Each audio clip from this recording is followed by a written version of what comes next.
ভাই চলে আসছে তো, সালাম ভাইকে দেন আর রিয়া ভাইকে, কামাল ভাই সালাম ভাইকে দেন। সাধারণ মানুষ এখন বলছেন যারা নিজেদের দল নিয়ন্ত্রণ করতে পারেন না তারা ভবিষ্যতে বাংলাদেশকে কিভাবে নিয়ন্ত্রণ করবেন। সংগ্রামী উপস্থিতি, এ পর্যায়ে আগামী 19 তারিখের সমাবেশ বাস্তবায়নকে সামনে রেখে আমাদের সামনে গুরুত্বপূর্ণ বক্তব্য দেওয়ার জন্য অনুরোধ করছি বাংলাদেশ জামায়াত ইসলামী ঢাকা মহানগরী দক্ষিণের শোরা কর্ম পরিষদ সদস্য, বিশিষ্ট শ্রমিক নেতা, আমাদের শ্রদ্ধাভাজন দায়িত্বশীল আব্দুল সালাম ভাই। আব্দুল সালাম ভাইকে বক্তব্য দেওয়ার জন্য বিনীত অনুরোধ করছি। শ্রমিক কল্যাণ ঢাকা মহানগরী দক্ষিণের সংগ্রামী সভাপতি। আলহামদুলিল্লাহ ওয়াসসালাতু ওয়াসসালামু আলা রাসূলিল্লাহ।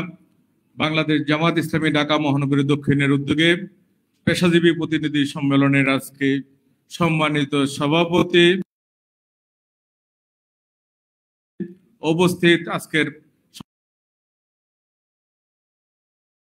সম্মেলনের প্রধান অতিথি বাংলাদেশ জামাত ইসলামের কেন্দ্রীয় সেক্রেটারি জেনারেল মিয়া গোলাম ফরওয়ার, উপস্থিত আজকে মেহমানবৃন্দ এবং প্রতিনিধি ভাইরা, আসসালামু আলাইকুম ওয়া রাহমাতুল্লাহি ওয়া বারাকাতুহু।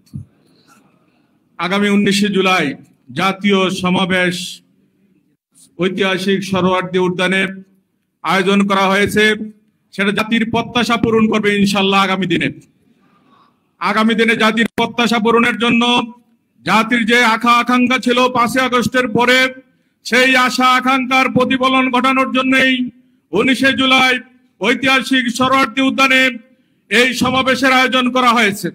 আমরা বিশ্বাস করি সারা সুন্দর দেশ চায় তারা সকলেই এই সমাবেশে যোগদান করবেন, এই সমাবেশের সাথে একত্রতা প্রকাশ করবেন।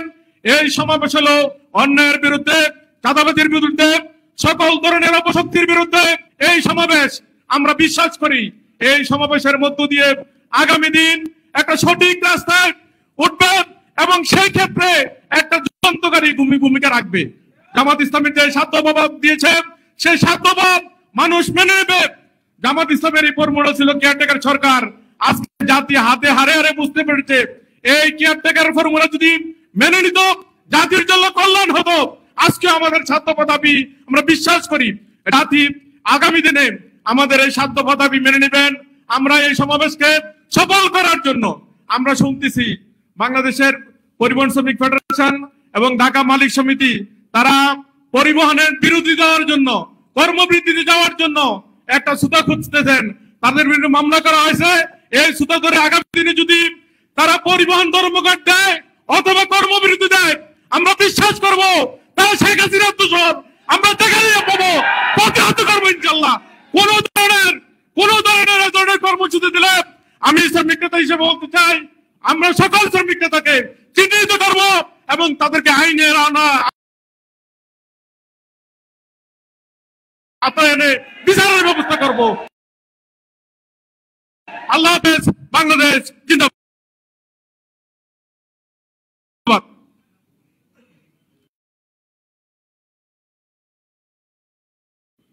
সংগ্রামী উপস্থিতি, এ পর্যায়ে আপনাদের সামনে গুরুত্বপূর্ণ বক্তব্য পেশ করবেন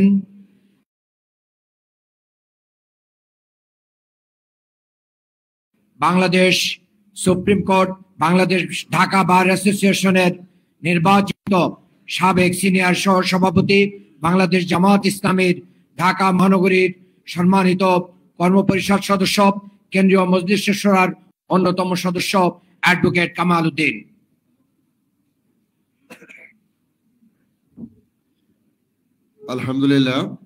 আলহামদুলিল্লাহি রাব্বিল আলামিন, আসসালাতু ওয়াসসালামু আলাইকা সাইয়্যিদুল মুরসালিন ওয়া আলা আলিহি ওয়া সাহবিহি আজমাইন। আজকে আমাদের সম্মানিত সংগ্রামী সেক্রেটারি জেনারেল সাবেক এমপি অধ্যাপক মিয়া গোলাম পরোয়ার আজকে এই প্রোগ্রামে সভাপতিত্ব করছেন। ঢাকা মহানগরী দক্ষিণের সংগ্রামী আমির, আমাদের শ্রদ্ধাভাজন দায়িত্বশীল কেন্দ্রীয় নির্বাহী পরিষদের অন্যতম সদস্য নুরুল ইসলাম বুলবুল, উপস্থিত মহানগরী সেক্রেটারি, এসিস্ট্যান্ট সেক্রেটারি সহ বিভিন্ন পর্যায়ের আমাদের পেশাজীবী দায়িত্বশীল এবং পেশাজীবী অঙ্গনে যারা আমরা দায়িত্ব পালন করি, আমাদের সম্মানিত দায়িত্বশীলগণ, আসসালামু আলাইকুম ওয়া রাহমাতুল্লাহ। আমরা 19 জুলাই আমিরে জামাতের পক্ষ থেকে, কেন্দ্রীয় সংগঠনের পক্ষ থেকে যে প্রোগ্রাম আমরা ইতিমধ্যে সাংবাদিক সম্মেলন করে সেক্রেটারি জেনারেল জাতির সামনে উপস্থাপন করেছেন, আমরা বিশ্বাস করি এই প্রোগ্রামের মাধ্যমে পুরো জাতিকে আমরা একটা নাড়া দিতে সক্ষম হব ইনশাআল্লাহ। আমরা পরিষ্কারভাবে আমাদের আমির জামাত সেক্রেটারি জেনারেল বারবার বলছেন, কিন্তু আমরা দেখছি কখনো এটাকে ভুল ব্যাখ্যা দেওয়া হচ্ছে, যে আমরা বলছি যে আগে যারা ইতিমধ্যে ফ্যাসিবাদের সাথে জড়িত ছিল, যারা গণহত্যার সাথে জড়িত ছিল, তাদের বিচার নিশ্চিত করতে হবে, মৌলিক সংস্কার করতে হবে।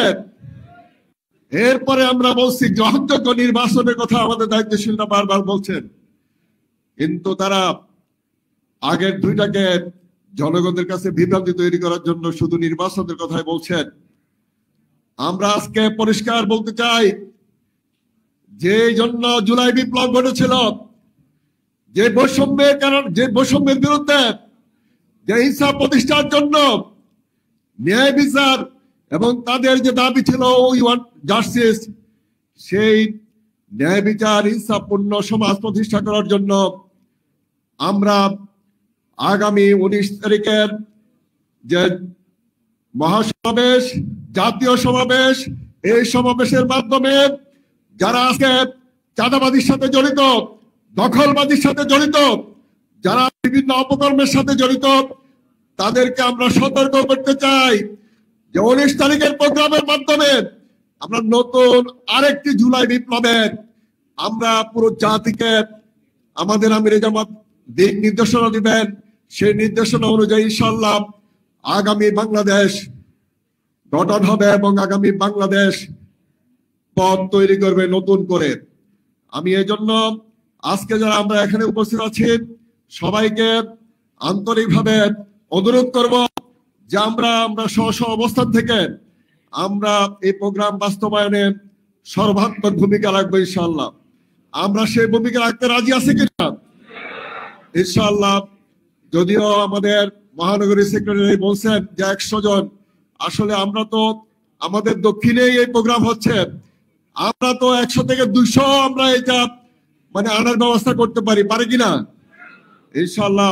আপনারা যদি আমরা সবাই মিলে এই প্রোগ্রাম বাস্তবায়নে এখন থেকে নিরলস চেষ্টা করে, তাহলে আমাদের কেন্দ্রীয় সংগঠনের একটি গুরুত্বপূর্ণ এজেন্ডা বাস্তবায়ন হবে। আর জাতি গঠনের জন্য আমরা এই সমাজ বিনির্মাণের জন্য, সমাজ পরিবর্তনের জন্য, জাতিকে যে স্বপ্ন দেখাতে চাই, এই স্বপ্ন বাস্তবায়নের জন্য 19 জুলাই হবে একটি দিক নির্দেশনামূলক দিন। আসুন সেই দিন আমরা মানে লোকারণ্য করে ঢাকা শহরকে নতুন ভাবে আমরা মানুষকে চালানোর চেষ্টা করি, পুরো জাতিকে আমরা দিক নির্দেশনা দেওয়ার চেষ্টা করি। এই কথা বলি আমি আমার কথা এখানে শেষ করছি। আসসালামু আলাইকুম ওয়া রাহমাতুল্লাহ। সংগ্রামী উপস্থিতি, এ পর্যায়ে আপনাদের সামনে বক্তব্য রাখবেন বাংলাদেশ জামাত ইসলামীর কেন্দ্রীয় মজলিস শুরার অন্যতম সদস্য, পেশাজীবী বিভাগের অন্যতম দায়িত্বশীল, আমাদের ইঞ্জিনিয়ার ইনস্টিটিউটের সম্মানিত শহর সভাপতি, আমাদের শ্রদ্ধাভাজন দায়িত্বশীল ইঞ্জিনিয়ার শেখ আল আমিন। ইঞ্জিনিয়ার শেখ আল আমিন।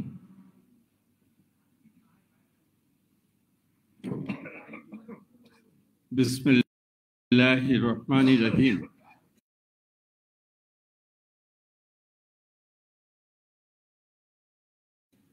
আজকের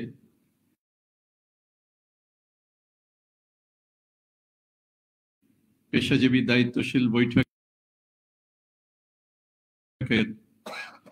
সম্মানিত প্রধান অতিথি, সংগঠনের শ্রদ্ধেয় জননেতা, সেক্রেটারি জেনারেল, সাবেক এমপি অধ্যাপক মিয়া গোলাম পরোয়ার, অনুষ্ঠানের সম্মানিত সভাপতি, ঢাকা মহানগরীর সম্মানিত আমির, জননেতা জনাব নুরুল ইসলাম বুলবুল, মহানগরীর সেক্রেটারি ডক্টর শফিকুল ইসলাম মাসুদ, অন্যান্য নেতৃবৃন্দ, সম্মানিত উপস্থিতি। আজকের যে জন্য এটা প্রধান অতিথি কথা বলবেন, আমি শুধুমাত্র একটি কথা আপনাদের সামনে উপস্থাপন করতে চাই। জাতির যে কোনো প্রেক্ষাপটে সাধারণ জনতার পাশাপাশি পেশাজীবীদের সবসময় উল্লেখযোগ্য একটি ভূমিকা থাকে। কাজ করে সংগঠন এক ধরনের কাজ করে, পেশাজীবীরও সেখানে কিন্তু আপনার এক ধরনের ভূমিকা আছে।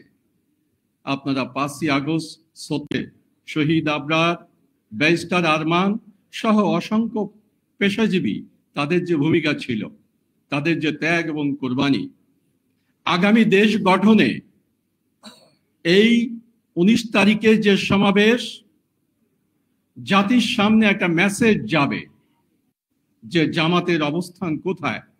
একটি দেশ, এই জাতি দেশকে পরিচালনার জন্য জামাত দক্ষ কিনা, জামাতের পক্ষে সম্ভব কিনা, এই মেসেজ জাতির সামনে যাবে।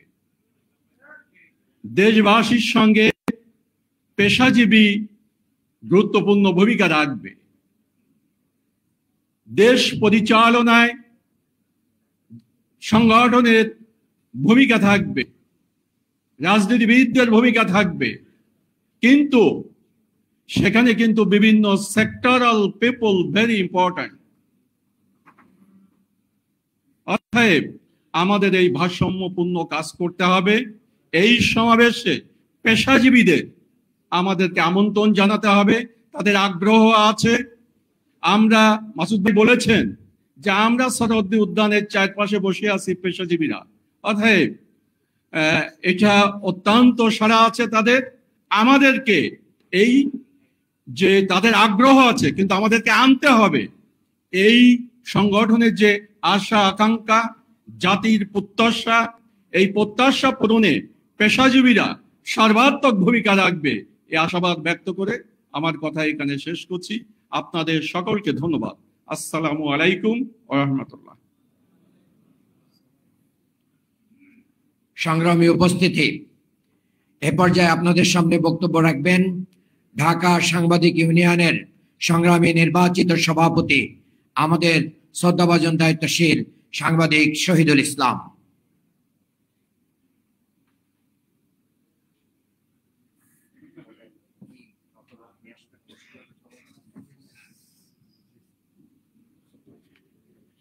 আউযু বিল্লাহি মিনাশ শাইতানির রাজিম। বিসমিল্লাহির রহমানির রহিম।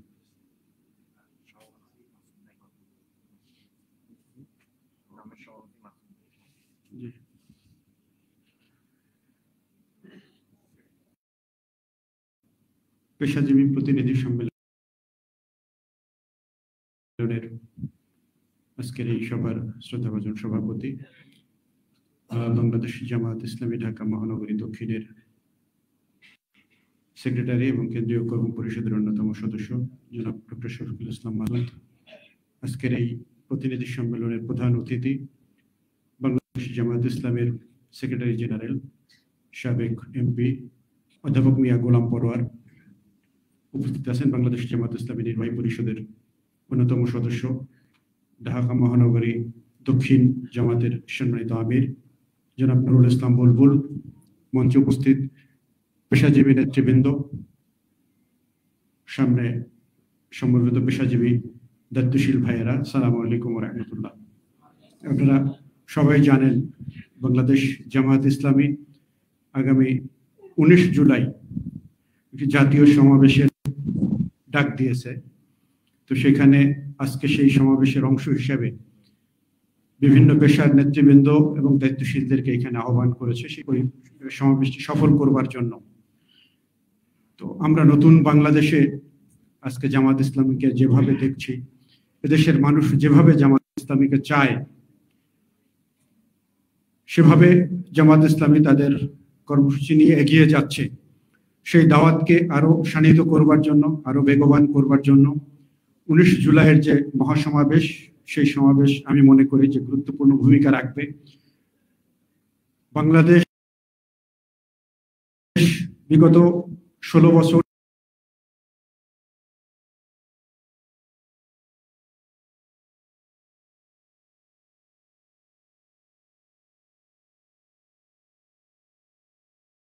যে ফ্যাসিবাদী শাসন ছিল, সেই ফ্যাসিবাদী শাসন থেকে মুক্ত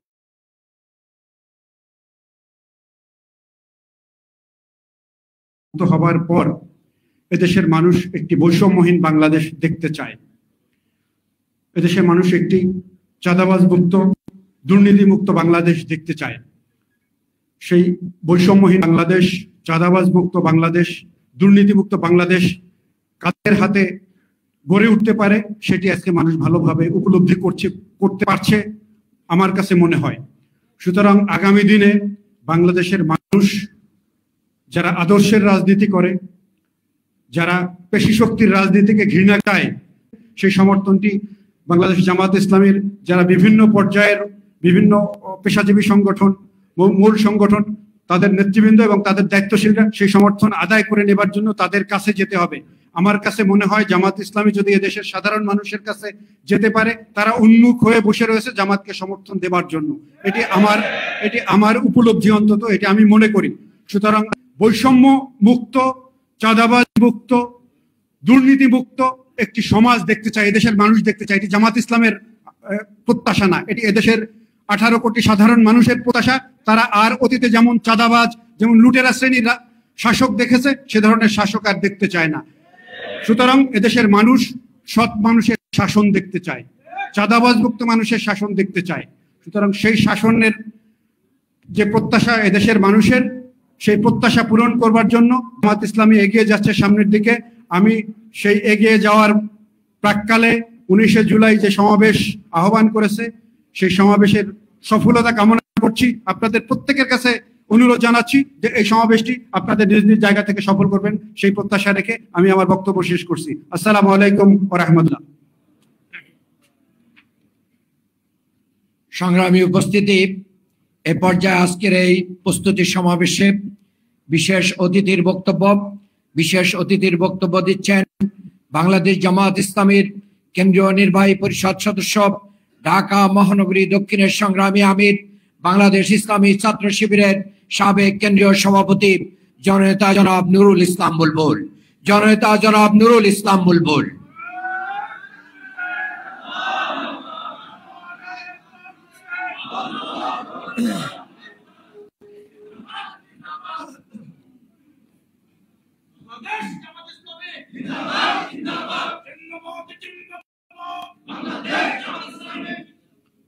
বিসমিল্লাহির রহমানির রহিম। বাংলাদেশ জামাত ইসলামী ঢাকা মহানগরী দক্ষিণের পেশাজীবী বিভাগ সমূহের উদ্যোগে আয়োজিত আজকের এই প্রতিনিধি সম্মেলনের সম্মানিত সভাপতি, বাংলাদেশ জামাত ইসলামী কেন্দ্রীয় কর্ম পরিষদের অন্যতম সদস্য, ঢাকা মহানগরী দক্ষিণের সংগ্রামী সেক্রেটারি এবং কেন্দ্রীয় বাংলাদেশ ইসলামী ছাত্র শিবিরের সাবেক কেন্দ্রীয় সভাপতি প্রিয় ডক্টর শফিকুল ইসলাম মাসুদ, প্রোগ্রামের সম্মানিত প্রধান অতিথি বাংলাদেশ জামাত ইসলামীর সম্মানিত সেক্রেটারি জেনারেল, সাবেক এমপি, সংগ্রামী জননেতা মিয়া গোলাম পরওয়ার, উপস্থিত মহানগরীর সহকারী সেক্রেটারি এবং একটা জোনের পরিচালক সহ সম্মানিত পেশাজীবী বিভাগ সমূহের দায়িত্বশীল ভাইরা, সাংবাদিক বন্ধুগণ, সমবেত উপস্থিত প্রতিনিধিবৃন্দ, আসসালামু আলাইকুম ওয়া রাহমাতুল্লাহি ওয়া বারাকাতুহু। আমরা প্রধান অতিথির কাছ থেকে গুরুত্বপূর্ণ বক্তব্য শুনবো। আপনারা জানেন যে বাংলাদেশ জামাত ইসলামী 5ই আগস্টের গণঅভ্যুত্থানের পরে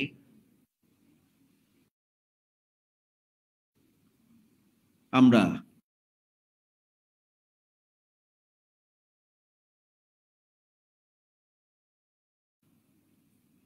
বারবার বলে এসেছি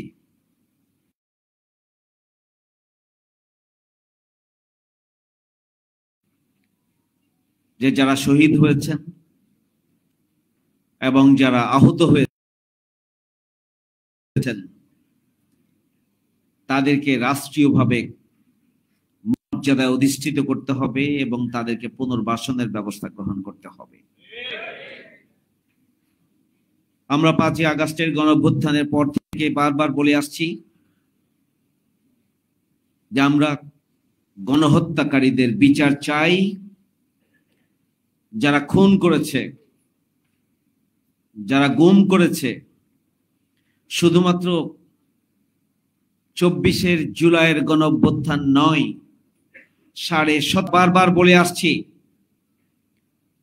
আমরা জাতীয় নির্বাচন অন্তর্বর্তীকালীন সরকারের প্রধানের পক্ষ থেকে যে টাইম ফ্রেম দেওয়া হয়েছে সেই টাইম ফ্রেমের মধ্যেই আমরা নির্বাচন চাই। তবে সেই নির্বাচনের আগে গণহত্যাকারীদের বিচারের পাশাপাশি অবশ্যই রাষ্ট্রের সংস্কার হতে হবে, নির্বাচন ব্যবস্থার সংস্কার হতে হবে। যেন তেন করে নির্বাচন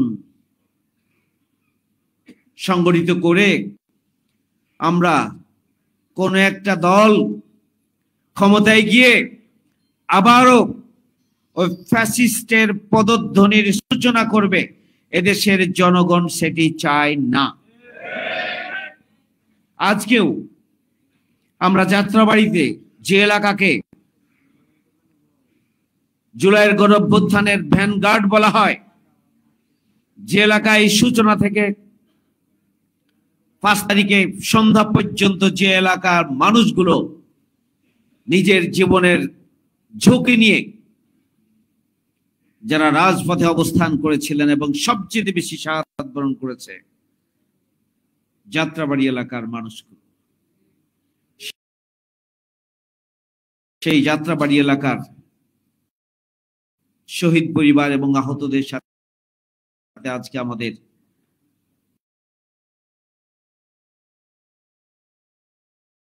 মত বিনিময় অনুষ্ঠান ছিল। সেখানে তারা পরিষ্কার বলেছে যে আমাদের সন্তানদের উপরে যারা, আমাদের পরিবারের সদস্যকে যারা খুন করেছে তাদের বিচারের আগে নির্বাচন হতে দেওয়া হবে না, এটা তাদের বক্তব্য।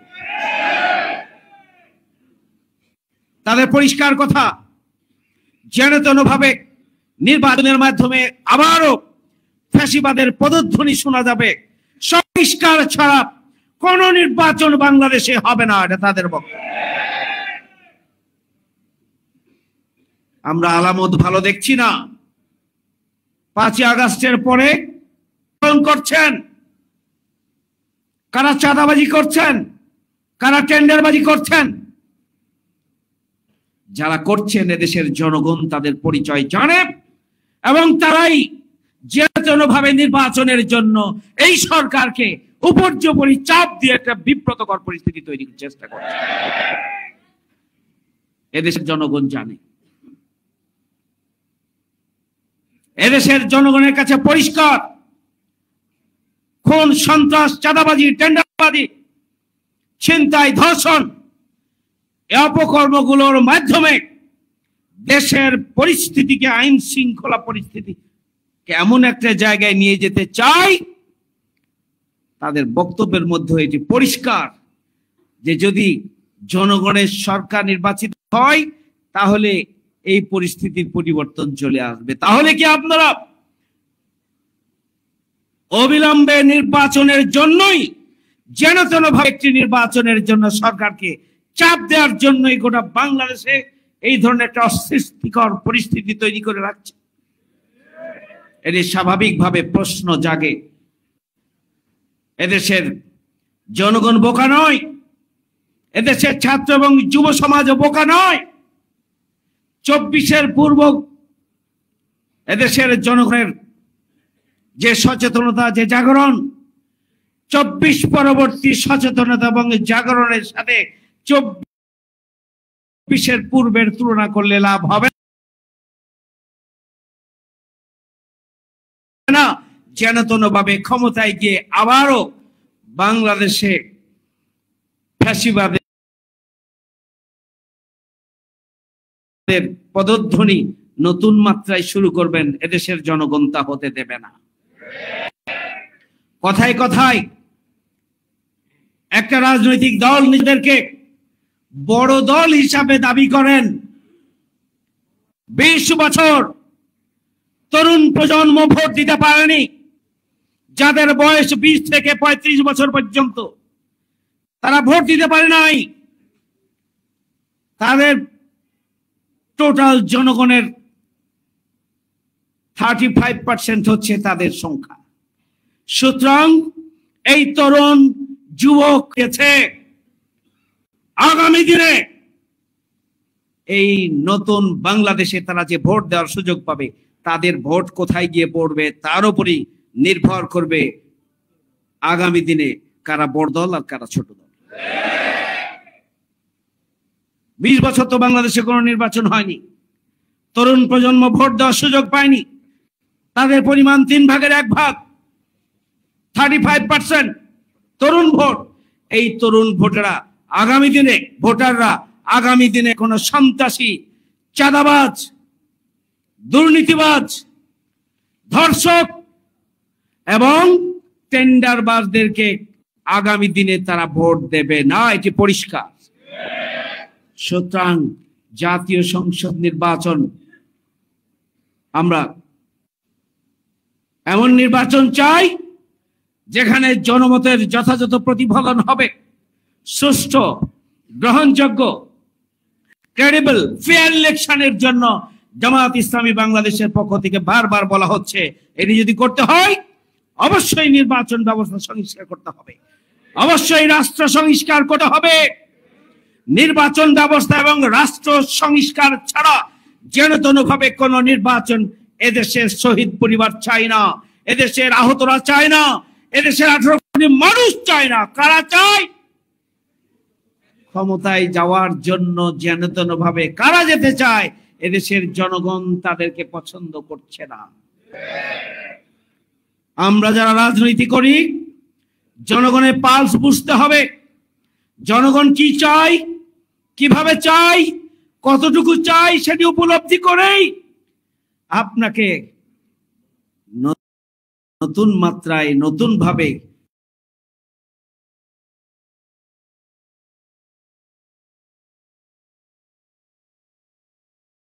জনগণের আকাঙ্ক্ষাকে সামনে রেখে 24-এর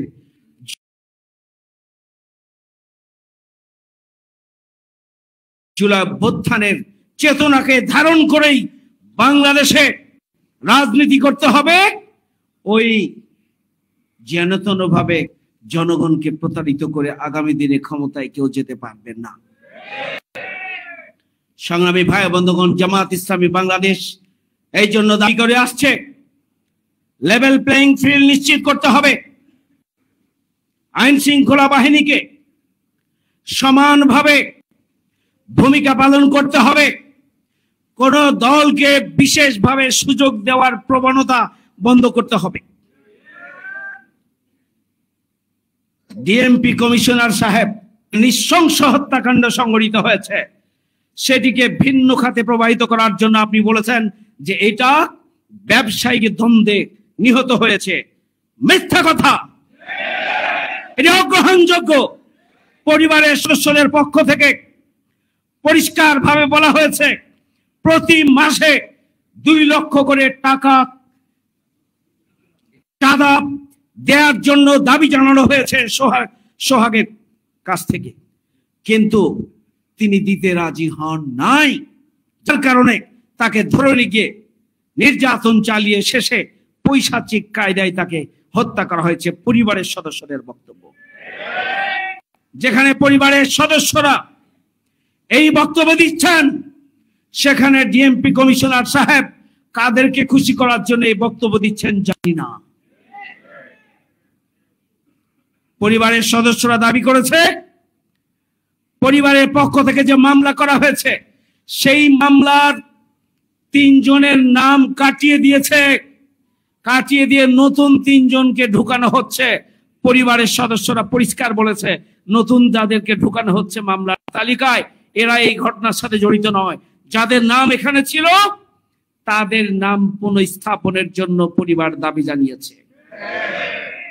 সংগ্রামী ভাই বন্ধুগণ, সুতরাং আমরা লেভেল প্লেইং ফিল্ডের যে দাবি করছি, পুলিশ প্রশাসন তাদেরকে খুশি করার জন্য ভূমিকা পালন করছেন। আর দুর্ভাগ্যজনক হলো সত্য, আজকের থানা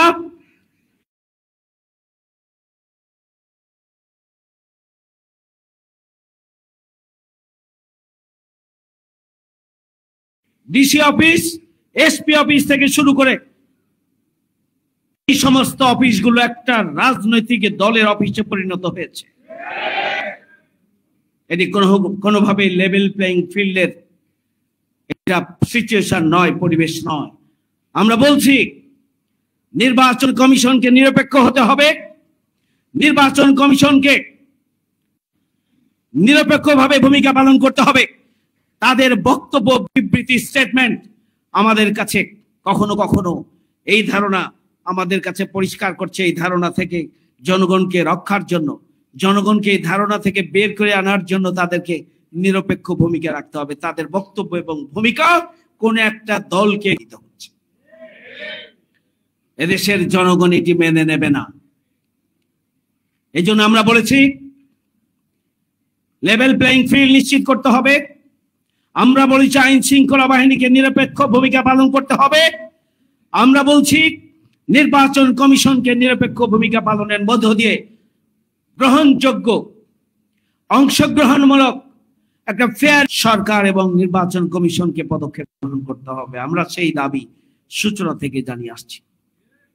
খুবই দুর্ভাগ্যজনক হলো সত্য যে বাংলাদেশের রেমিটেন্স যোদ্ধা যাদেরকে বলা হয়, পৃথিবীর বিভিন্ন দেশে বাংলাদেশের অর্থনৈতিক উন্নয়নের জন্য যারা ভূমিকা পালন করেন, 54 বছরে এখন পর্যন্ত নির্দয়ভাবে 1,10 লক্ষের উপরে প্রবাসী রয়েছে। এই সমস্ত প্রবাসীদেরকে বাংলাদেশে তাদেরকে ভোট দেওয়ার জন্য, নাগরিক অধিকার প্রয়োগের জন্য, সাংবিধানিক অধিকার প্রয়োগের জন্য এখন পর্যন্ত এই 54 বছরে কোনো পদক্ষেপ গ্রহণ করা হয়। খুবই দুর্ভাগ্যজনক। আমরা আমাদের 7 দফা দাবি অন্যতম একটি গুরুত্বপূর্ণ দাবি হিসাবে আমরা সরকারের কাছে বলেছি, আমরা নির্বাচন কমিশনের কাছে বলেছি যে অবিলম্বে আগামী জাতীয় সংসদ নির্বাচনের আগে প্রবাসে অবস্থানরত রেমিটেন্স যোদ্ধাদেরকে তাদের ভোটাধিকার প্রয়োগের ব্যবস্থা গ্রহণ করতে হবে। আমরা বলছি প্রক্সি ভোটার নয়, তাদেরকে অনলাইনের মাধ্যমে ভোট দেওয়ার ব্যবস্থা করতে হবে অথবা পোস্টাল ভোট দেওয়ার ব্যবস্থা গ্রহণ করতে হবে। প্রক্সি ভোটের নামে একজনের ভোট আর একজন দেওয়ার সুযোগ দিলে চলবে না। এখনো যে সময় রয়েছে নির্বাচনের, সেখানে অনলাইনের মাধ্যমে ভোট অথবা পোস্টাল ভোটের ব্যবস্থা করার জন্য যে সময়ের প্রয়োজন, সেই ভোটাধিকার প্রয়োগের ব্যবস্থা গ্রহণ করতে হবে। আমরা সেই দাবি আমরা 5 আগস্টের পর থেকে আমরা দিয়ে আসছি। আমরা পরিষ্কারভাবে বলেছি যে বাংলাদেশের গণতান্ত্রিক ব্যবস্থাকে সুদৃঢ় করার জন্য, জনগণের গণতান্ত্রিক ভোটকে কার্যকরভাবে কাজে লাগানোর জন্য আমরা বলেছি কালো টাকা এবং সন্ত্রাসকে নিয়ন্ত্রণের জন্য আমরা বলেছি একটি ভারসাম্যপূর্ণ পার্লামেন্ট গঠনের জন্য আমরা বলেছি সকল দল এবং মতের প্রতিনিধিত্ব যেন আসতে পারে, সেই ধরনের একটি ভারসাম্যপূর্ণ একটি পার্লামেন্ট গঠনের জন্য প্রপোর্শনাল নির্বাচন ব্যবস্থা, যেটি হচ্ছে পিআর।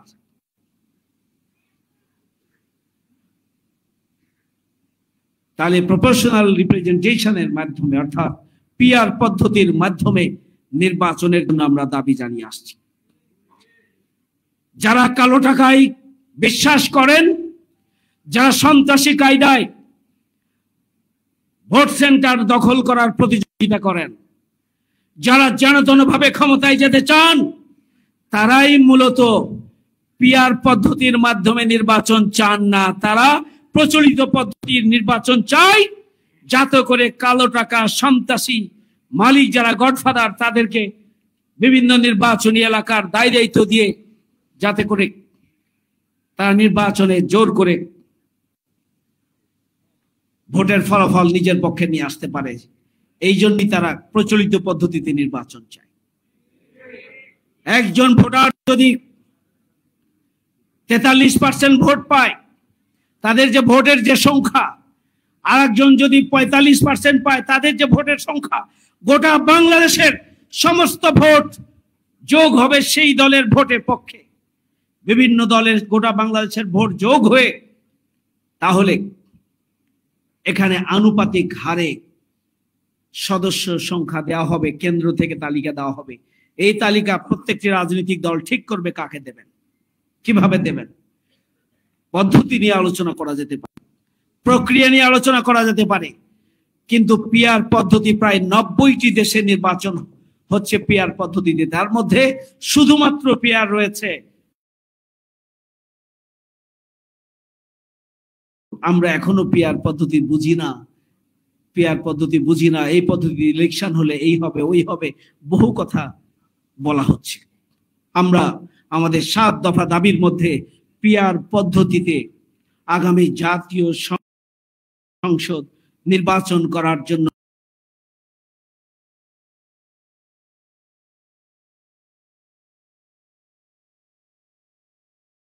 প্রয়োজনীয় সংস্কার এবং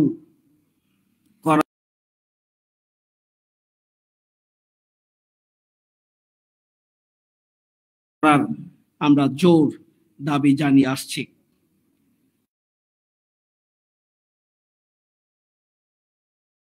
সংগ্রামী ভাই বন্ধুগণ, 7 দফা দাবি আদায়ের লক্ষ্যে আমরা আগামী 19শে জুলাই সোহরাওয়ার্দী উদ্যানে বাংলাদেশ জামায়াত ইসলামীর কেন্দ্রীয় সংগঠনের পক্ষ থেকে জাতীয় সমাবেশের আহ্বান করা হয়েছে। সেই সমাবেশকে সফল করার জন্য নিশ্চয় পেশাজীবী অঙ্গনে আপনারা নিজ নিজ অবস্থান থেকে কার্যকর ভূমিকা পালন করছেন। আপনাদের প্রত্যেকটি ইউনিটকে আমরা একটি টার্গেট দিয়েছি। আমরা প্রত্যেকজন প্রথম শ্রেণীর জনশক্তি রকমদেরকে একটা টার্গেট দিয়েছি, আমরা কর্মীদেরকে একটা টার্গেট দিয়েছি। আমরা ইউনিট, ওয়ার্ড, রকম কর্মী, সমর্থক সবাই মিলে সর্বাত্মক প্রচেষ্টা চালানোর মধ্য দিয়ে সর্বশক্তি আমরা নিয়োগ করে আমাদের সময়, শ্রম, মেধা, প্রতিভা, অর্থ সম্পদ যা আছে সবকিছুকে আমরা কাজে লাগিয়ে আগামী ওনার মধ্য দিয়ে আমরা আমাদের 7 দফা দাবি আদায় করার মধ্য দিয়ে আমরা আগামী দিনে জনগণের স্বতঃস্ফূর্ত নির্বাচনের মধ্য দিয়েই আমরা আগামী দিনের বাংলাদেশকে সুখী, সমৃদ্ধশালী, বসবাসযোগ্য মানবিক বাংলাদেশ হিসাবে প্রতিষ্ঠার জন্য একটা ঐতিহাসিক পেশাজীবী হিসাবে প্রত্যেকটি পেশাজীবীর অঙ্গন হচ্ছে গোটা মহানগরী ব্যাপী। সুতরাং এখানে শুধুমাত্র জামায়াত ইসলামীর কর্মী সমর্থক নয়, আমরা আমাদের সুধী শুভাকাঙ্ক্ষী সাধারণ মানুষ, বিভিন্ন সচেতন রাজনৈতিক দলের কর্মী সমর্থক যারা আগামী দিনে সুখী, সমৃদ্ধশালী নতুন বাংলাদেশ চায়, যারা আগামী দিনে দুর্নীতি, সন্ত্রাস, চাঁদাবাজ মুক্ত মানবিক বাংলাদেশ চায়, যারা আগামী দিনে বসবাসের উপযুক্ত একটি বাংলাদেশ চায়, যারা আগামী দিনে বৈষম্যহীন বাংলাদেশ চায়, যারা আগামী দিনে ন্যায় বিচারের বাংলাদেশ চায়, যারা আগামী দিনে ইনসাফের বাংলাদেশ চায়, যারা আগামী দিনে আধুনিক, উন্নত, বসবাসযোগ্য, প্রশান্তির বাংলাদেশ চায়, সব শ্রেণী পেশার মানুষকে ওই 19শে জুলাইয়ের মহাসমাবেশে, জাতীয় সমাবেশে অংশগ্রহণের জন্য আপনাদেরকে ভূমিকা পালন করতে হবে এবং সকল মানুষের কাছে যেতে হবে। ব্যক্তিগত উদ্যোগে কাজ করবেন, সাংগঠনিক উদ্যোগে কাজ করবেন, বন্ধু বান্ধব, পাড়া প্রতিবেশী, ফ্ল্যাট এবং বিল্ডিং এ যারা বসবাস করে, আত্মীয় স্বজন, এবং দেশপ্রেমিক জনগোষ্ঠী, তাদের কাছে আপনাদের দাওয়াত পৌঁছাতে হবে। বাংলাদেশে ঢাকা মহানগরী দক্ষিণে 1,20,00,000 মানুষ বসবাস করে। 1,20,00,000 আছে। আমরা একবার নয়, দুইবার নয়, আমরা প্রতিদিনই 3 বার করে দাওয়াত পৌঁছাতে চাই।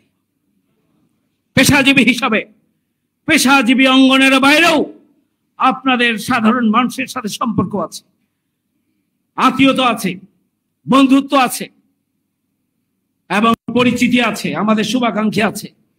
সবার কাছেই আমাদের 19শে জুলাইয়ের আহ্বান পৌঁছে দিতে হবে, বারবার পৌঁছে দিতে হবে, অসংখ্যবার পৌঁছে দিতে হবে এবং এমন একটা পরিস্থিতি আমরা তৈরি করব যাতে করে 19শে জুলাই ঢাকা মহানগরী একটা জনসমুদ্রে পরিণত হয়। 54 বছরের বাংলাদেশ যা দেখে নয়, 19শে জুলাই সোহরাওয়ার্দী উদ্যানে আমরা জাতীয় সমাবেশের মাধ্যমে এদেশের জনগণের কাছে তাই আমরা উপস্থাপন করতে চাই। সংগ্রামী ভাই বন্ধুগণ, সেই জন্য সম্মানিত দায়িত্বশীল ভাইরা, আজকে যারা প্রতিনিধি হিসেবে উপস্থিত আছেন, আমি আপনাদের কাছে বিনয়ের সাথে অনুরোধ করতে চাই, এখন থেকে 19 তারিখ পর্যন্ত আমাদের এই যে সমাবেশ, এই সমাবেশ দেশ রক্ষার সমাবেশ। এই সমাবেশ 24 জুলাই আগস্ট আন্দোলনের চেতনাকে ধারণ করার সমাবেশ। এই সমাবেশ 24 জুলাই আগস্টের যে চেতনা, সেই চেতনাকে বাস্তবায়নের সমাবেশ। এই সমাবেশ এদেশের 18 কোটি মানুষের স্বপ্ন পূরণের সমাবেশ। এই সমাবেশ আগামী দিনে বাংলাদেশে দাঁড়িপাল্লার পক্ষে গণজোয়ার তৈরির সমাবেশ। এই সমাবেশ আগামী দিনে বাংলাদেশ তার পথ কোন দিকে হবে, বাংলাদেশের জনগণ কোন দিকে অগ্রসর হবে, বাংলাদেশের 18 কোটি মানুষ আগামী দিনে কাদেরকে বেছে নেবে দেশ এবং জাতিকে পরিচালনার জন্য, কাদের হাতে রাষ্ট্র ক্ষমতা দেবে, সেটি নির্ণয় করার জন্য একটা মাইল ফলক সমাবেশ হবে 19শে জুলাই সোহরাওয়ার্দী উদ্যানে।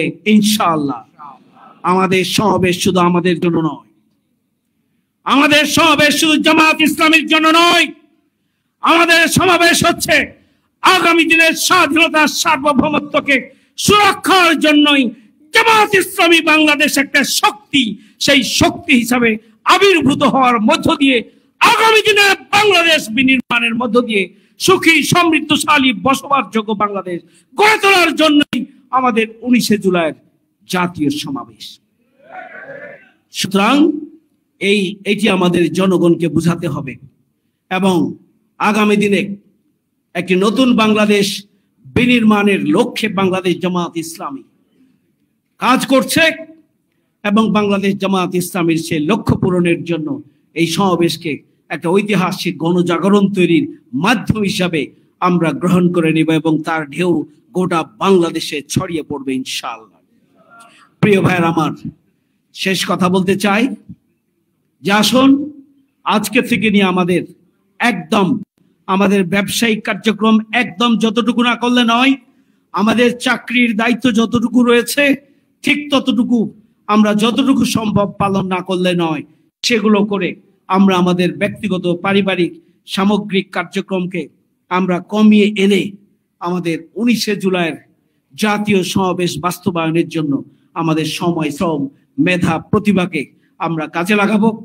আমরা সোচ্চার থাকবো, আমরা অনলাইনে সোচ্চার থাকবো, সোশ্যাল মিডিয়ায় সোচ্চার থাকবো, আমরা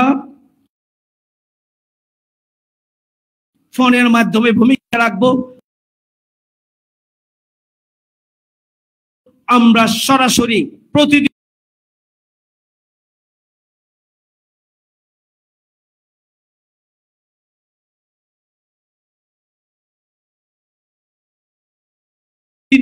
মাঠে নেমে লিফলেট বিতরণের মাধ্যমে আমরা জনগণের কাছে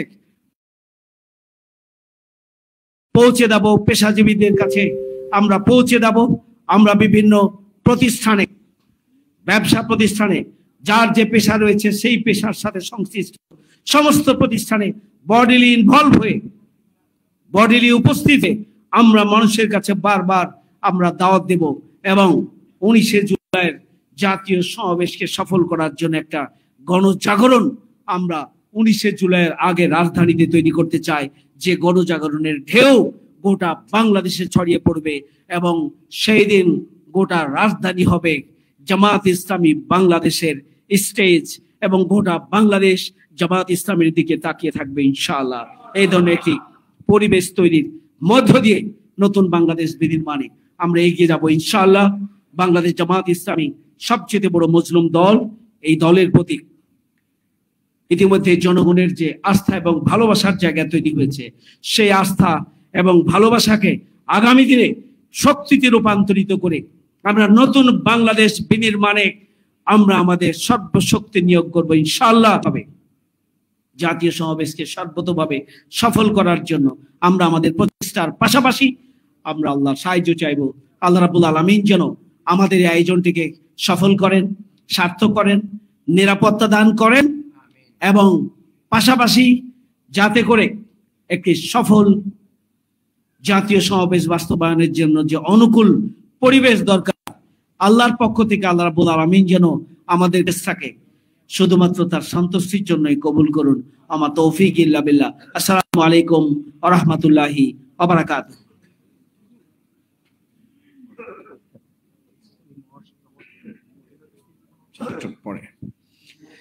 সম্মানিত উপস্থিতি, সারা দেশে একই কথা, সব দল দেখা শেষ, জামাত ইসলামের বাংলাদেশ আলহামদুলিল্লাহ ইনশাআল্লাহ। সংগ্রামী উপস্থিতি, 19শে জুলাইয়ের সরোয়ার্দী উদ্যানের জাতীয় সমাবেশে আমাদের এই প্রস্তুতি মিটিংয়ে ঢাকা মহানগরী দক্ষিণের পেশাজীবী সংগঠনের প্রতিনিধিদের এই সমাবেশে এখন প্রধান অতিথির বক্তব্য নিয়ে আসছেন বাংলাদেশ জামাত ইসলামের সংগ্রামী সেক্রেটারি জেনারেল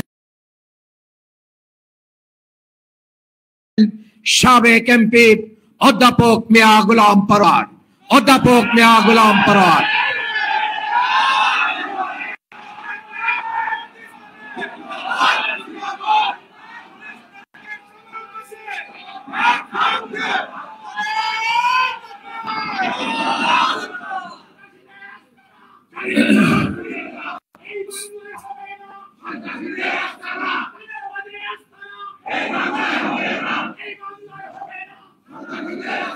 আসসালামু আলাইকুম ওয়া রাহমাতুল্লাহি ওয়া বারাকাতুহু।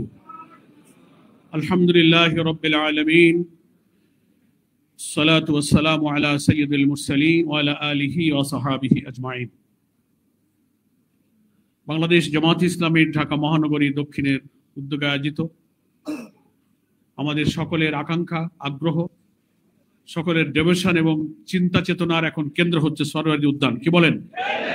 সেই মহাসমাবেশ সফলের জন্য, জাতীয় সমাবেশ সফলের জন্য ঢাকা মহানগরীর পেশাজীবী বিভাগের এই দায়িত্বশীল সম্মেলনের প্রিয়ভাজন সভাপতি, সংগ্রামী নেতৃবৃন্দ এবং আমার প্রিয় পেশাজীবী বিভাগের সর্বস্তরের দায়িত্বশীল ভাইরা, আল্লাহর শুকরিয়া যে আল্লাহ তাআলা আমাদেরকে তার দ্বীনের আওয়াজকে বুলন্দ করার জন্য সারা বিশ্ব এবং এই দেশের 18 কোটি মানুষের কানে, তাদের হৃদয়ে, তাদের চেতনায় একটি স্মরণ জাগাবার জন্য এই জাতীয় সমাবেশের সিদ্ধান্ত নেবার তৌফিক দান করেছেন। আর আজকে ঢাকা মহানগরী দক্ষিণ পেশাজীবী বিভাগকে এই জাতীয় সমাবেশ সফল করার জন্য কি কর্তব্য, কি দায়িত্ব তা বুঝিয়ে দেওয়ার জন্য যে ডাক দিয়েছিলেন, সেখানে আপনাদের সঙ্গে আমাকেও মিলিত হওয়ার তৌফিক দিয়েছেন। আমরা এ কারণে সবার একবার আল্লাহ শুকরিয়া আদায় করি, আলহামদুলিল্লাহ।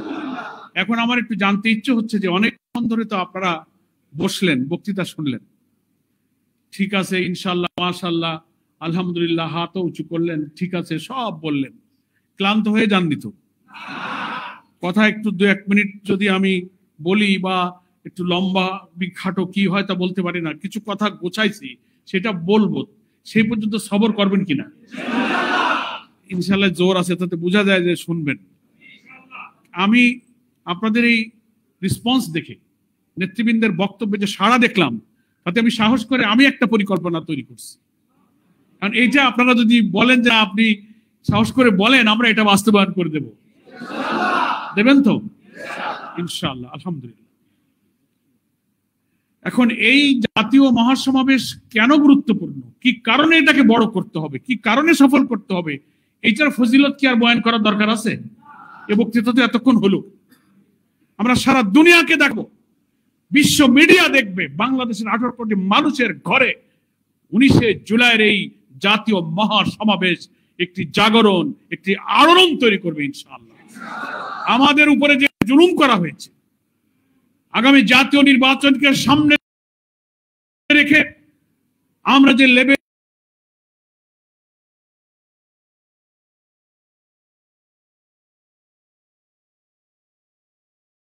প্লেইং ফিল্ড, সকলের প্রতি সম আচরণের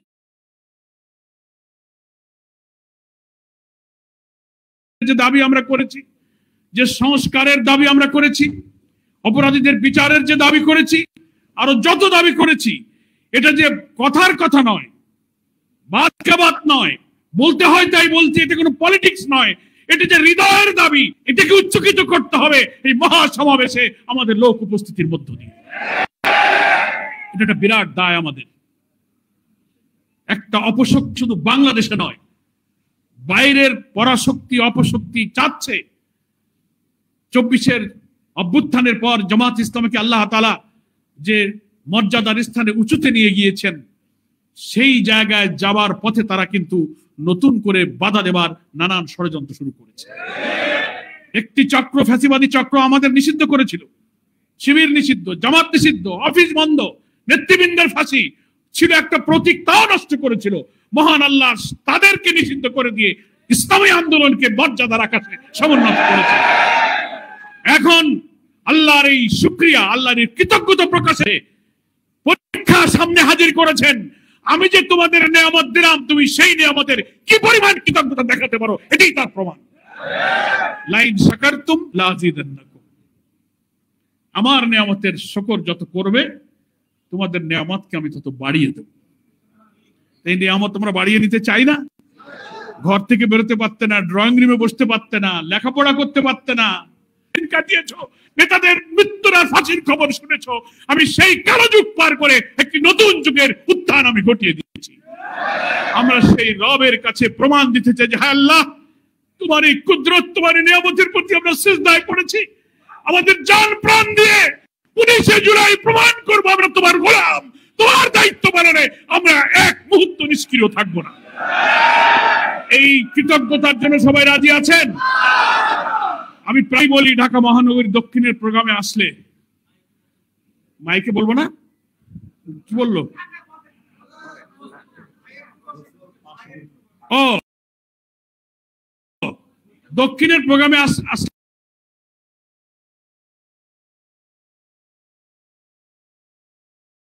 আমি বলি যে ঢাকা হচ্ছে বাংলাদেশের রাজধানী, রাজনীতির রাজধানী, সংগঠনের রাজধানী, নাকি বলেন? আর জনসভার স্থানটাও হচ্ছে ঢাকা দক্ষিণের মধ্যে। এই ঢাকা মহানগরী হচ্ছে বাংলাদেশের রাজধানী, আর রাজধানীর যত টেরিটরি, যে পেরিফেরি, তারও একটা হৃৎপিণ্ড হচ্ছে ঢাকা মহানগরী দক্ষিণ।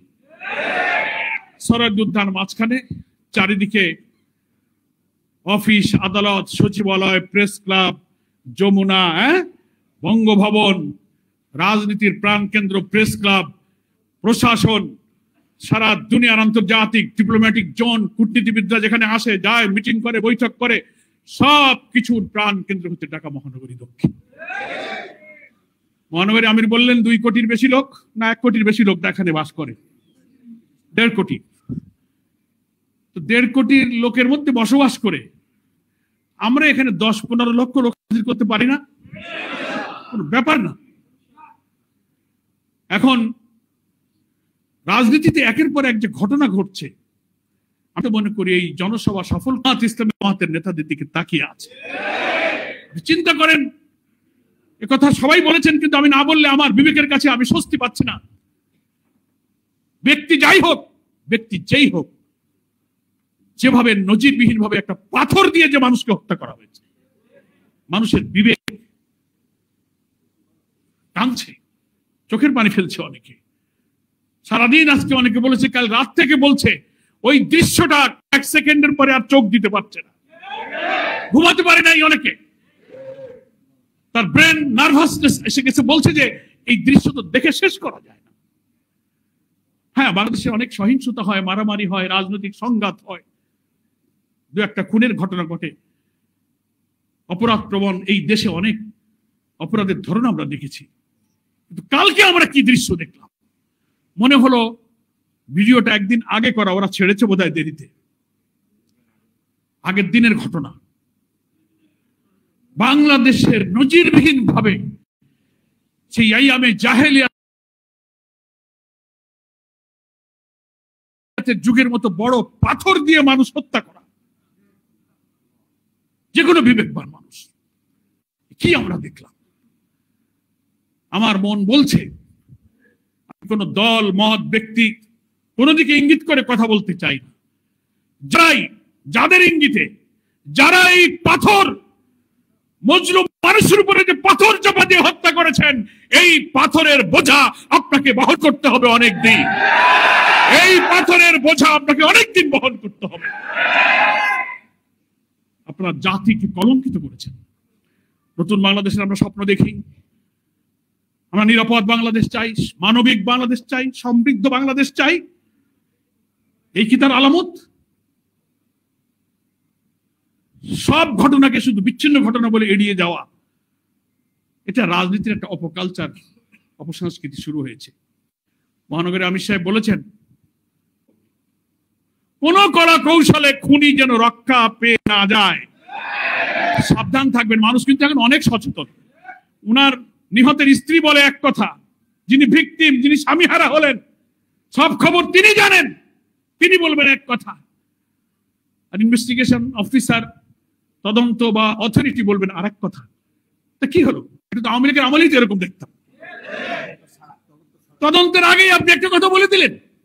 কিন্তু শেখ হাসিনা স্টাইল, বিচার তদন্তের আগেই কইতো এটা জামাত শিবির করছে, কইতো না? তা আমরা যে বক্তৃতাটা করি, কথা বলতে আমাদের লজ্জা হয়, বেদনা লাগে যে আপনারা সব কথার মধ্যে রাজনীতি আনেন, সবাইকে খালি ফ্যাসিবাদ বলেন, সব জায়গায় ফ্যাসিবাদের প্রেতাত্মা ঘাপটে বেড়ে আছে, কথা খালি বলেন। এসব দেখলে কি বলবো আপনি বলেন? যে কালো যুগ আমরা পার করেছি এক সাগর রক্ত দিয়ে, তাদের চরিত্রের সাথে যদি আপনার চরিত্র মিলে যায়, তাহলে আমরা কি বলবো আপনাদের? স্বভাব বদলান। কোন প্রশাসন, কোন পরাশক্তি, কোন পুলিশ, কোন র্যাব, কোন মিলিটারি আওয়ামী ফ্যাসিবাদ কিন্তু রক্ষা করতে পারে নাই। মানে যদি আপনি জনগণের বিপক্ষে চলে যান, মৃত্যুর পর মৃত্যু, বিভীষিকার পর বিভীষিকা, যা আপনি ঘটিয়েছিলেন, যিনি ঘটিয়েছেন আর যারাই পাহারা দিচ্ছেন, এত বড় বর্বরতা, নিষ্ঠুরতা, পৈশাচিক উন্মত্ততা, এত বড় ঘৃণ্য কাজ, লোমহর্ষক কাজ বাংলাদেশের ইতিহাসে কিন্তু নজিরবিহীন হয়েছে। সব মহলে আজকে আলোচনা হচ্ছে। আমি জামাত ইসলামীর পক্ষ থেকে তীব্র নিন্দা জানাই। আমাদের সম্মানিত আমির জামাত চীন সফরে আছেন, সেখান থেকে গভীর রাতে তিনি কথা বলতে পারছিলেন না যে আপনারা কি করছেন, কি হলো, এই নিষ্ঠুরতা দেশে হচ্ছে। আমি প্রশাসনকে বলবো, এমন কোন ভূমিকা পালন করবেন না যেন খুনিরা রক্ষা পেয়ে যায়। যেই হোক, দল মত আমাদের কাছে প্রশ্ন নয়, সে মানুষ, সে আশরাফুল মাখলুকাত। কোন শত্রু তো মানুষ এই দৃশ্য দেখতে পারে না। এটার খুনিদের গ্রেফতার করা হোক, বিচার করা হোক। আমরা এই জনসভা সফল করার সৃষ্টি করতে চাই। আমরা মেসেজ দিতে চাই সরকারকে, অন্তর্বর্তীকালীন সরকারকে, রাজনৈতিক দলকে, দেশের 18 কোটি মানুষকে বলতে চাই যে আমরা জামাত ইসলামী আল্লাহ তাআলার নাজিল করা কোরআন এবং সুন্নাহর ভিত্তিতে একটি কল্যাণ রাষ্ট্রের যে ধারণা এই জনগণকে দিয়েছি, যে রাষ্ট্র প্রতিষ্ঠিত হলে মানুষের জান মাল সম্পদ নিরাপদ থাকবে, ক্ষুধা দারিদ্র অন্নহীন বস্ত্রহীন নিরন্ন মানুষের কান্না থাকবে না, বেকারত্ব থাকবে না, লুটপাট থাকবে না। তোমরা একবার সব দলকে তোমরা দেখেছো, একটা দল একটা আদর্শ, মানুষের সব মতবাদ পরীক্ষা হয়ে গেছে, সব দল পরীক্ষা হয়ে গেছে, কিন্তু কোরআন সুন্নাহর ভিত্তিতে কল্যাণ রাষ্ট্র হলে আর মানুষগুলো যদি সৎ হয়, চরিত্রবান হয়, তাহলে সেই দেশটা কেমন হয় এটাই শুধু দেখতে বাকি আছে। সেটার জন্য আমি দেশবাসীকে আহ্বান জানাবো, এই নিষ্ঠুরতা, এই বর্বরতার হাত থেকে বাঁচিয়ে একটি মানবিক বাংলাদেশের জন্য, নতুন বাংলাদেশের যে ডাক দিয়েছেন আমাদের সম্মানিত আমিরে জামাত, সেই জাতীয় ঐক্যের ডাকে সাড়া দিয়ে আপনারা এমন জায়গায় আপনাদের ভোট দেন, সেই জায়গাটা হচ্ছে দাঁড়িপাল্লা। এই দাঁড়িপাল্লা হচ্ছে ইনসাফের প্রতীক, এটা হচ্ছে ন্যায় বিচারের প্রতীক। ইনশাআল্লাহ আমাদের আমিরে জামাত বলেছেন, আল্লাহর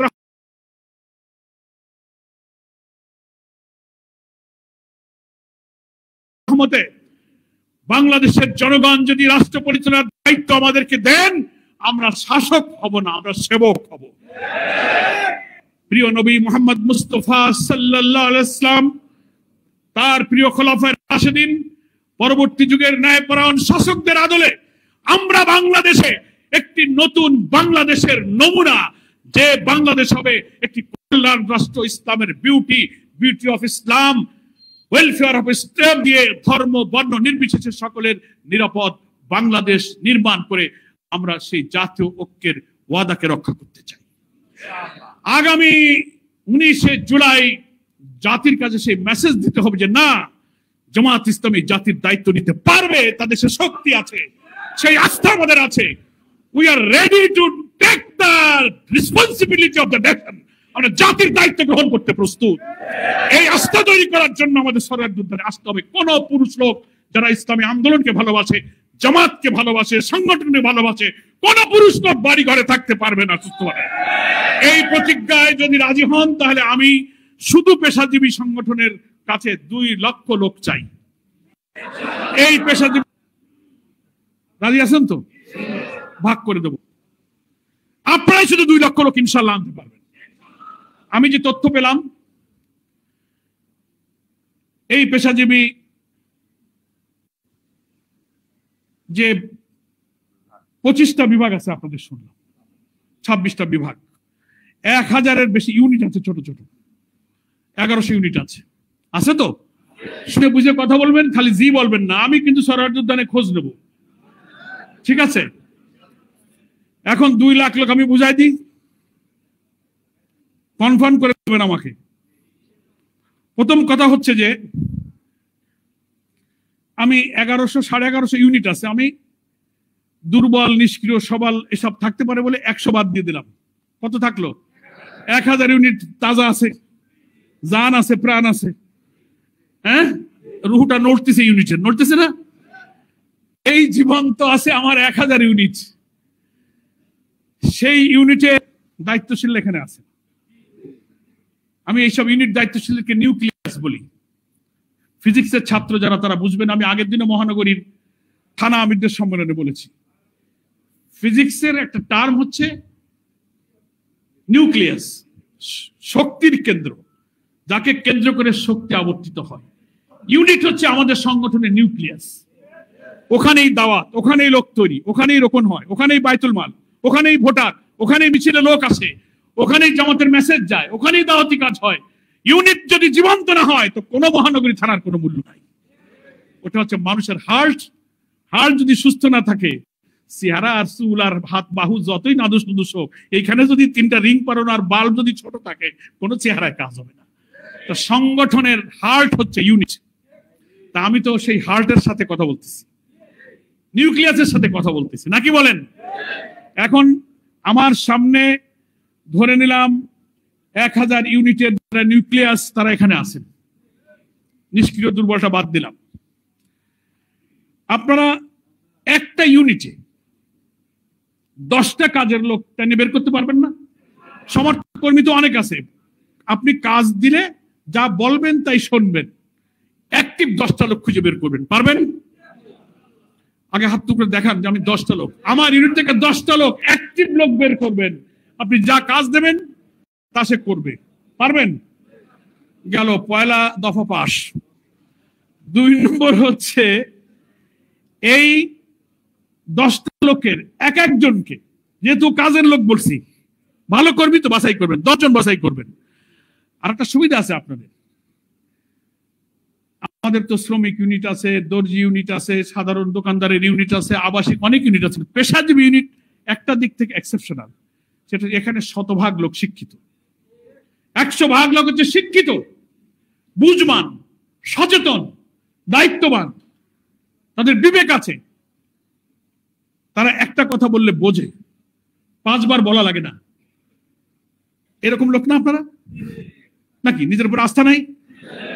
এরকম লোক তো, সেই জন্য আমি একটু দায়িত্ব দিচ্ছি, 10টা কাজের লোক বের করবেন আজকে গিয়ে, মাথার মধ্যে এখন প্ল্যান করে ফেলেন সব, সকালে গিয়ে 10 জন ডেকে বসবেন, 10 জনকে এক একজনকে 20টা লোককে দাওয়াত দিতে দায়িত্ব দেবেন।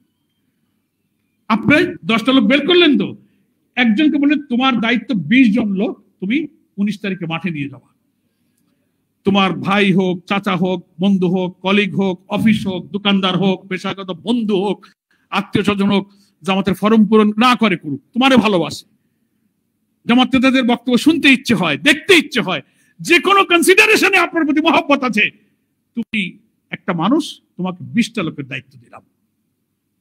এটা কি কঠিন কাজ হবে? কাকে দিচ্ছেন? ওই যে 10টা কাজের লোক, তার একজনকে দিচ্ছেন, মনে থাকবে তো? তার লোক যদি আপনার একজন 20টা লোকের দায়িত্ব নেয়, তাহলে আপনার লোক কয়জন কাজের? 10, 20 গুণ 10 কত হলো? হলো তো? অঙ্ক ভালো, নিজের অঙ্ক ভালো করে করেন, এই অঙ্ক কিন্তু আপনারই করতে হবে, আমি কিন্তু করবো না। প্রথম কি বলেছি? 10টা লোক খুঁজে বের করবেন, কামের লোক। এই 10 জনের এক একজনকে 20টা লোককে দাওয়াত দেওয়ার দায়িত্ব দেবেন। রাজি আছেন? এখন তো হাত তুলতে হবে, সেকেন্ড হাত তোলা, প্রথম হাত তুলছেন। এক একজনকে 20 জনের দায়িত্ব দিতে হবে। 2-4 আগে সরার্দি উদ্যানে যাইতে হবে, কিভাবে যাবেন সে টেকনিক পরে বলতেছি, কিন্তু রাজি তো? রাজি। তাহলে 1000 গুণ 10 কত হলো?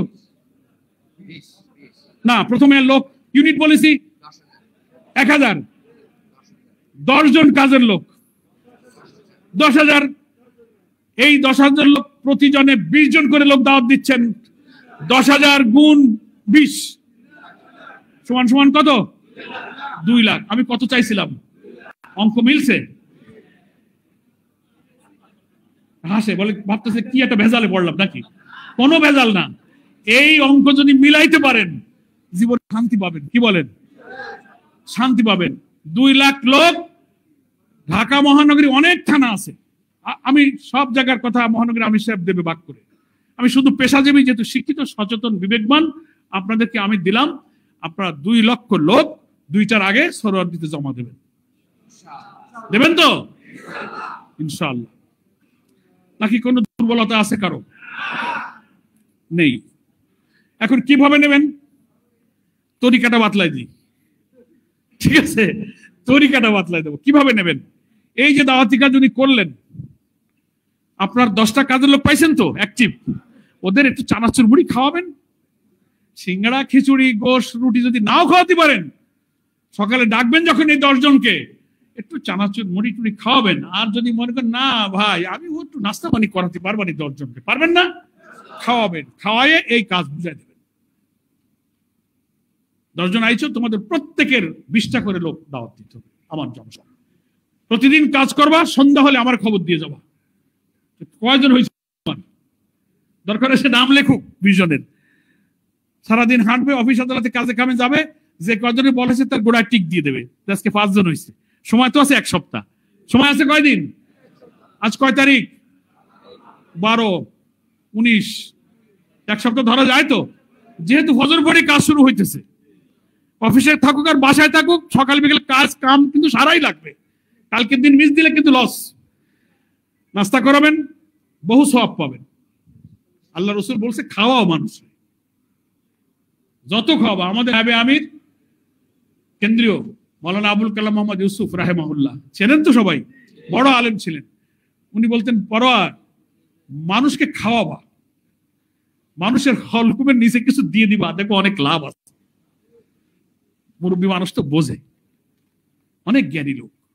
তারপরে একটু নাস্তা খাওয়া নেই 10 জন রে, পারবেন তো? 10 জন রে নাস্তা খাওয়াইলে সওয়াবও হইলো, ওদিকে 2 লাখ মানুষও হইল, বিরাট ব্যাপার। এখন 20টা লোকের নাম সে লিখে ফেলবে, 7 দিন ধরে দাওয়াতি কাজ করবে আর রাজি করাবে, কাগজটা পকেটে থাকবে। সন্ধ্যেবেলায় ফিরবে আর যে কয়টা হয়েছে তো টিক চিহ্ন দেবে, আর আপনাকে প্রতিদিন রিপোর্ট দেবে যে আমার 20-এর 2 হয়েছে, 5 হয়েছে, 7 হয়েছে, 10 হয়েছে। এই করে 18 তারিখ সন্ধ্যার মধ্যে 20 হয়ে যাবে ইনশাআল্লাহ। সবাই রাজি আছেন? কেন? পয়লা টেকনিক। দ্বিতীয় কাজ হচ্ছে যে রওনা দেবেন, টাইম যদি 2টা হয়, স্থান যদি সরওয়ার্দী হয়, তাহলে আপনার ইউনিটের লোকেরা যেখানে থাকে সেখান থেকে কয়টা রওনা দেওয়া লাগবে, ওদেরকে কোথায় আপনি একত্রিত হতে বলবেন। ওই 20 জন লোক, আপনি যদি টাকাটা কিনা খালি বলে বাড়ি চলে আসলে কিন্তু গেল কি গেল না তো বুঝবেন কিভাবে। ওই 20 জন আপনি ফোন করে হোক, ডেকে হোক, একটা জায়গায় আপনি যদি বলেন ভাই আমার বাসা দূরে, আপনার কাছে আসতে পারছি, আমি যাচ্ছি, তাহলে রওনা দাও, তুমি রওনা দিয়ে বলো, কনফার্ম করতে হবে। একজনের দায়িত্ব মাত্র 20টা লোককে কনফার্ম করা। পারে এক জায়গায় অ্যাসেম্বল করেন, আপনি সেখানে অমুক জায়গায় আসছিস, তোমরা সব এখানে আসো। তাহলে একটা স্থান ঠিক করা, দায়িত্ব ঠিক করা, নির্দিষ্ট দায়িত্ব দিয়ে দেবেন। যদি বেশি লোক দুর্বল হয়, বলে ঠিক আছে এই 5 জনের দায়িত্ব তোমার, এটার দায়িত্ব তোমার, করে আপনি দায়িত্ব নির্দিষ্ট করবেন। এবং একত্রে দক্ষিণ থেকে সরওয়ার্দী উদ্যানে যাওয়ার জন্য আমি তো মনে করি নিজের মধ্যেই তো মিটিং, এটা মিছিল করে চলে যাওয়া যায় নাকি বলেন? মিছিল করে চলে যাবেন। আপনি যদি গাড়ির জন্য অপেক্ষা করেন, টেম্পু লাগবে, প্রাইভেট লাগবে, বাস আসে কই, ট্রাক আছে কই, মিছিল করে চলে যাবে। নিশ্চয়ই মহানগরীর পক্ষ থেকে নির্দেশনা আছে, যাওয়ার একটা সিস্টেম, ওই সিস্টেমের মধ্যে আপনি পড়ে যাবেন, সোজা চলে যাবেন, যানবাহনের অপেক্ষা করা যাবে না। ঠিক আছে? যানবাহন বিশ্বস্ত না, ও টাইম মতো আসতে না পারে, ওর হাওয়া চলে যেতে পারে, ও ট্রাফিক জ্যামে পড়তে পারে। সবচেয়ে বিশ্বস্ত একটা গাড়ি আছে, ওটার নাম হচ্ছে লেগ মেল। ওটার নাম কি? লেগ মেল, যার কোনো ট্রাফিক জ্যাম নাই, যার হাওয়া যায় না, সুস্থ থাকলেই চলে গাড়ি, নাকি বলেন?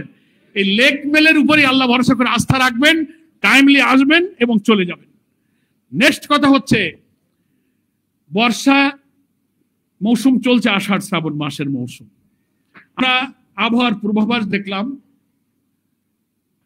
আবহাওয়ার যে ফোরকাস্ট আসলো তাতে 19-20 পর্যন্ত একটা বর্ষার আবহাওয়া 2 দিন আগে আমি দেখলাম, কিন্তু গত আজ আর কাল বর্ষা নাই আলহামদুলিল্লাহ। তো দেখা গেল যে আবহাওয়া বিজ্ঞানীদের পূর্বাভাসে অনেক সময় ফেল করে, কি ফেল করে কিনা বলেন? তা আমরা আবহাওয়ার যে মালিক, বৃষ্টির যে মালিক, আসমানের মালিককে যেন দোয়ায় বলি যে আল্লাহ তুমি মাহফিলের দিনে আবহাওয়াটা ভালো রাখো। আপনারা দোয়া করবেন। আর আল্লাহ যদি চান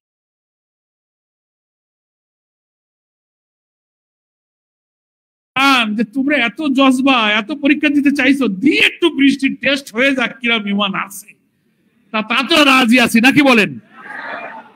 রাজি আছেন তো? প্রথমে চাবো আলহামদুলিল্লাহ, না দিলেও আলহামদুলিল্লাহ, হাতি মরলিও লাখ টাকা, বাঁচলিও লাখ টাকা। বর্ষা আসলে কি করবেন? ধরলেন ভালো হইলে তো আর কোনো মস্ত লাগলো না, যদি বৃষ্টি আসে দৌড় মারবেন নাকি? হ্যাঁ, আমরা সবাই রসুল সেনা, ভয় করি না বুলেট বোমা, কিন্তু বৃষ্টি আসলে দৌড় মারি, এরকম হবে না তো? খবরদার, খবরদার, জায়গায় বসে থাকবেন, জায়গায় বসে থাকবেন। ভাই ব্যক্তিগত কাজে আমরা অনেকে ভিজি না, ছাতা নাই, অফিস থেকে যাচ্ছি, মাঠে ঘাটে যাচ্ছি, অফিসে যাচ্ছি, ভিজে গেছি। এত বড় ঐতিহাসিক প্রয়োজনে আমি 1 ঘন্টা ভিজলাম, তাতে কি হয়েছে? আল্লাহর কাছে সাহায্য চাবো, যে কোনো অবস্থার জন্য আমরা তৈরি থাকবো। বৃষ্টি হলে আমরা মাঠ ছাড়বো না ইনশাআল্লাহ, পুরো মাঠ আমরা বসা থাকবো। যতটা সম্ভব চেষ্টা করা হচ্ছে মাঠে একটু বসবার ব্যবস্থা করার জন্য। ঠিক আছে? আর একটা কথা, সেটা হচ্ছে এই যে একটা কমিটি আমি নিজামত করে দিয়েছেন, সেই কমিটির পক্ষ থেকে অনেকগুলো বিভাগ করা হয়েছে, 7টা-8টা সাব কমিটি করা হয়েছে। স্বেচ্ছাসেবক, পানি, স্যানিটেশন, ডেকোরেশন, মঞ্চ, তথ্য, লাগে না, অনেক বিভাগ লাগে। তো এই বিভাগে ঢাকা মহানগরী দক্ষিণ এবং উত্তরে বিপুল পরিমাণ জনশক্তিকে বিভিন্ন সময় দায়িত্ব দেওয়া হয়েছে। এই খবর আপনাদের কাছে হয়তো আসবে যে ঠিক আছে এই বিভাগে তুমি যাও, মাহফিলের মঞ্চ পাহারা দাও, পানি বিভাগে যাও, শৃঙ্খলা বেগম বাস স্ট্যান্ডে ডিউটিতে যাও, নানান রকম কিন্তু আসবে। সারা দেশ থেকে মানুষ আসবে, ওরা তো আমাদের মেহমান, আমাদেরকে তো মেহমানদারি করা লাগবে নাকি বলেন? এই জন্য সম্মেলন বাস্তবায়ন কমিটির বিভিন্ন বিভাগের পক্ষ থেকে অর্পিত দায়িত্ব যদি এখানে কারোর মধ্যে আসে, সেটা আমরা নির্দ্বিধায় আলহামদুলিল্লাহ বলে মেনে নেব। একদম টাইমলি যেখানে যেতে যে খবর দেবে মহানগরী নেতৃবৃন্দ, প্রপার টাইমে আমরা সেখানে গিয়ে হাজির হয়ে সেই দায়িত্বটা সংশ্লিষ্ট নেতার কাছ থেকে বুঝে নেব। সবাই রাজি আছেন? যদি বলেন যে ভাই আর বক্তৃতা করা লাগবে না, আপনি ক্লান্ত, আপনি বসে পড়েন, আমি বসে পড়বো। আর যদি বলেন যে না আর একটু বলি, ভালো লাগে, আমি বলবো। এখন কি করব? না, ভালো লাগা অবস্থায় বসে যাওয়াই ভালো, মন্দ লাগার আগে, নাকি বলেন? তাহলে আমি ধরে নিচ্ছি আমার পেশাজীবী ভাইয়েরা জান প্রাণ দিয়ে সকাল থেকে চেষ্টা শুরু করবে, রাতের তালিকা করবে। 20 লক্ষ না 2 লক্ষ, কয় লক্ষ? 2 লক্ষ লোক আপনাদের প্রচেষ্টায় ইনশাআল্লাহ আপনারা হাজির করতে পারবেন। মহান আল্লাহ তাআলা আমাদেরকে সেই তৌফিক দান করুন।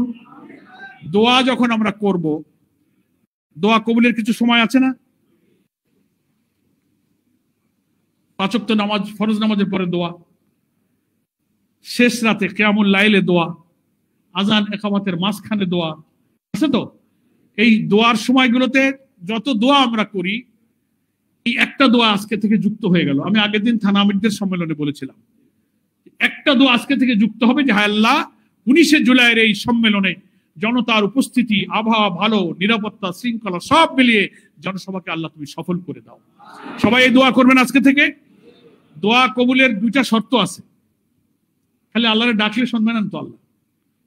প্রথম শর্ত হচ্ছে যা তুমি চাইতেছো, যে দায়িত্ব তোমার উপরে আছে, সেই দায়িত্ব পালনের ব্যাপারে তোমার ইখলাস থাকতে হবে, বিশুদ্ধ নিয়ত থাকতে হবে যে আমি শুধু আল্লাহকে রাজি করার কারণে, আল্লাহকে দেখাবার প্রয়োজনে, কেউ জানলো আর ভালো বললো ওটা আমার দেখার প্রয়োজন নেই, আমার মাবুদ রাজি হইলে আমি খুশি আছি। এই সহি নিয়ত, এই ইখলাসটা থাকতে হবে। নাম্বার 1, আমরা নিয়ত এখনই পরিচ্ছন্ন করিনি, কি বলেন ঠিক কিনা? দ্বিতীয় হচ্ছে আল্লাহ আমাকে যে তৌফিক দিয়েছেন, যে যোগ্যতা দিয়েছেন, যে শক্তি দিয়েছেন, যে মেধা দিয়েছেন, যে অর্থ দিয়েছেন, যে সুস্থতা দিয়েছেন, যে চিন্তা দিয়েছেন, যে প্রজ্ঞা দিয়েছেন, যে বিবেক দিয়েছেন, পুরা সামর্থ্যকে 100 ভাগ কাজে লাগাতে হবে। 100 ভাগ। তাহলে প্রথম হচ্ছে নিয়ত বিশুদ্ধ, 2 হলো শতভাগ তৌফিককে কাজে লাগানো, দিন শেষে আল্লাহর কাছে গিয়ে সাহায্য চাওয়া। এই 2 শর্ত পূরণ হইলেই দোয়ার শর্ত পূরণ হবে।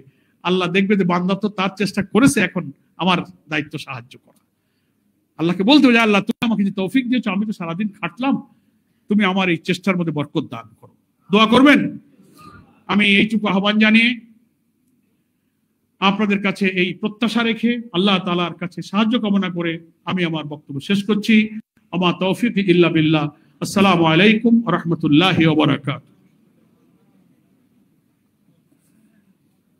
সম্মানিত উপস্থিতি, আমরা প্রধান অতিথির প্রতি কৃতজ্ঞতা প্রকাশ করছি।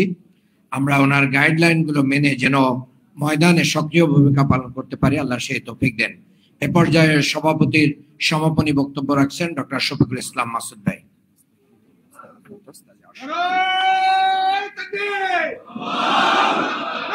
আলহামদুলিল্লাহ ওয়াসসালাতু ওয়াসসালামু আলা রাসূলিল্লাহ ওয়া আলা আলিহি ওয়া সাহবিহি আজমাইন।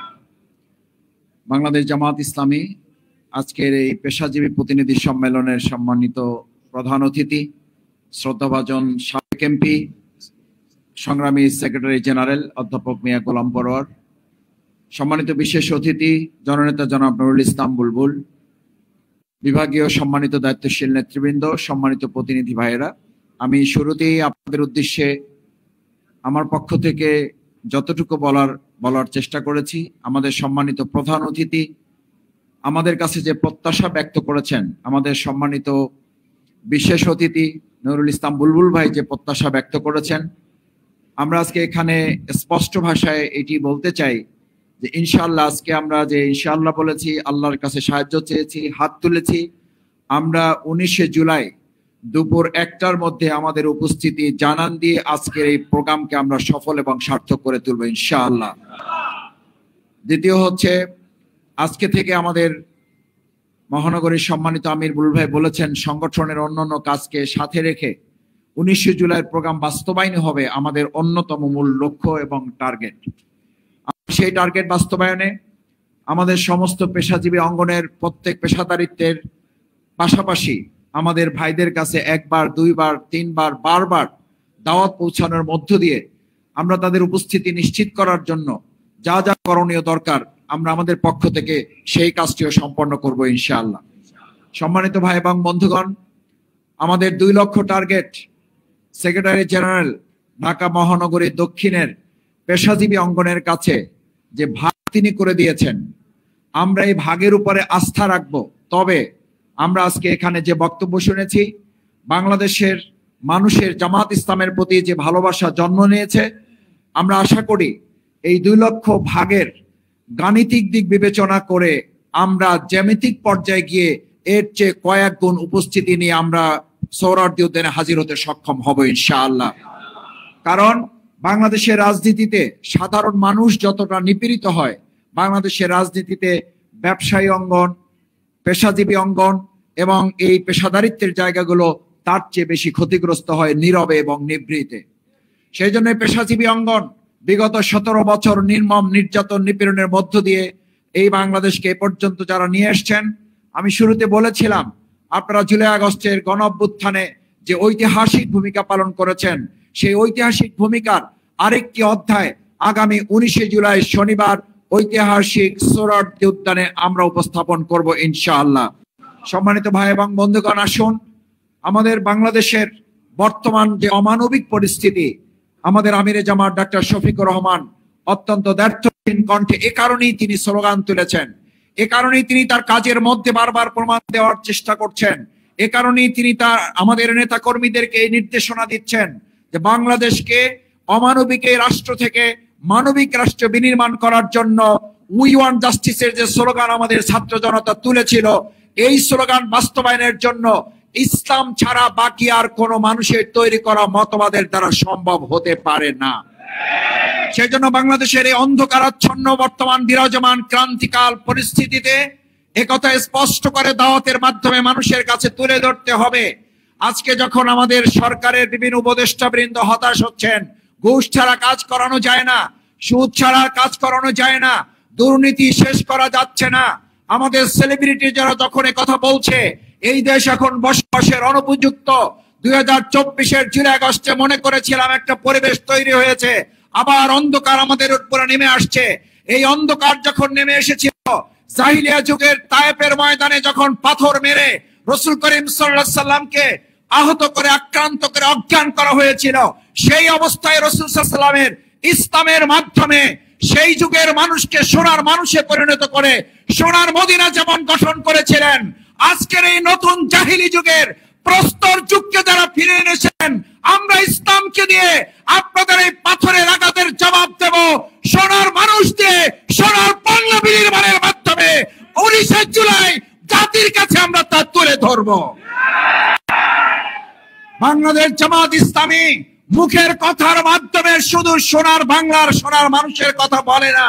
আমরা 2 জন মন্ত্রী 3টা মন্ত্রণালয় দুর্নীতি মুক্ত ভাবে পরিচালনা করে 2 টাকার দুর্নীতি করেন নাই চ্যালেঞ্জ আজ পর্যন্ত কেউ গ্রহণ করতে পারে নাই। তার প্রমাণ হচ্ছে, তার অর্থ হচ্ছে, তার যৌক্তিকতা হচ্ছে একমাত্র জামাত ইসলামী সুশাসন দিয়ে দুঃশাসন মুক্ত একটা সুন্দর মানবিক বাংলাদেশ বিনির্মাণ করতে পারে। এই আহ্বান আমিরে জামাত ডাক্তার শফিকুর রহমান 19শে জুলাই ঐতিহাসিক সোহরাওয়ার্দী উদ্যানে জাতির সামনে ঘোষণা করবেন।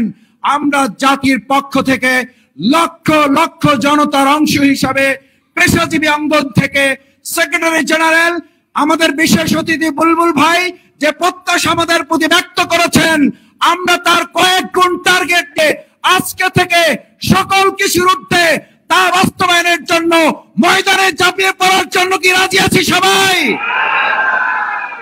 আমার সম্মানিত ভাই এবং বন্ধুগণ, সম্মানিত ভাই এবং বন্ধুগণ, আসুন আগামী 19 জুলাই ঐতিহাসিক সোহরাওয়ার্দী উদ্যানে দুপুর 2টার ঐতিহাসিক জাতীয় সমাবেশ বাস্তবায়ন করার জন্য আমরা প্রাণান্তকর প্রচেষ্টা চালাবো। আমাদের প্রধান অতিথি আল্লাহর কাছে সাহায্য চাওয়া সহ সাহায্য পাওয়ার উপযুক্ত হিসাবে নিজেদেরকে গড়ে তোলার যে পথ এবং পদ্ধতি বিশেষ অতিথি সহ আমাদের সামনে তুলে ধরেছেন, এগুলো বাস্তবায়নে আল্লাহ তাআলা আমাদেরকে তৌফিক দান করুন। সম্মানিত সাংবাদিক বন্ধুগণ, শুরু থেকে শেষ পর্যন্ত আমাদের সাথে থেকে আমাদের কার্যক্রমে অংশগ্রহণ করার জন্য বিশেষভাবে ধন্যবাদ জ্ঞাপন করে, যারা কষ্ট করে আমাদের সাথে শুরু থেকে এখন পর্যন্ত অবস্থান করছেন, যারা আসতে পারেন নাই কোনো কারণে, তাদেরকেও ধন্যবাদ জানাচ্ছি। দোয়ার আবেদন করছি আল্লাহ তাআলা যেন সুষ্ঠু সুন্দর নিরাপদ ভাবে আগামী 19 জুলাইয়ের জাতীয় সমাবেশ বাস্তবায়নে আল্লাহ তাআলা আমাদের তৌফিক দেন। সেই সাহায্য কামনায় আল্লাহর কাছে সিজদা অবনত চিত্তে মস্তক অবনত করে সাহায্যের আবেদন জানিয়ে আজকের এই সমাবেশের এখানেই সমাপ্তি ঘোষণা করছি। আপনাদের জন্য সামান্য আপ্যায়নের ব্যবস্থা আছে, মেহেরবানি করে আমাদের স্বেচ্ছাসেবক ভাইয়েরা আছেন, আপনাদের হাতে পৌঁছাবেন। আল্লাহ তাআলা আমাদের সবাইকে কবুল করুন। আসসালামু